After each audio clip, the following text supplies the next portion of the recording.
కర్నూలు జిల్లా మండల కేంద్రమైన వెల్దుర్తిలోని తహసీల్దార్ కార్యాలయం ముందు 247 సర్వే నంబర్లో ప్రభుత్వ భూమి ఉంది. వెల్దుర్తికి చెందిన ఆక్రమణదారుడు 247 సర్వే నంబర్లో ఉన్న రస్తా డొంక భూమిని ఆక్రమించి నిర్మాణం చేపట్టడం జరిగింది. నిర్మించిన భవనాన్ని అంగన్వాడీ కేంద్ర కార్యాలయానికి అద్దెకు ఇవ్వటం జరిగింది.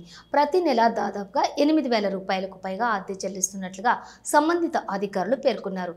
ప్రభుత్వ భూమిని ఆక్రమించి నిర్మాణం చేపట్టిన సంబంధిత రెవెన్యూ అధికారులు చూసి చూడనట్లుగా వ్యవహరించడం పలు అనుమానాలకు తావిస్తున్నట్లు ప్రజలు భావిస్తున్నారు. ప్రభుత్వ భూమి ఆక్రమణలోని నిర్మాణం ప్రభుత్వ కార్యాలయానికి అద్దెకివ్వడం ఏదేమైనా సంబంధిత అధికారులు కల్పించుకొని 247 సర్వే నంబర్లు నిర్మించిన ఆక్రమణలు తొలగించాలని ప్రజలు కోరుతున్నారు.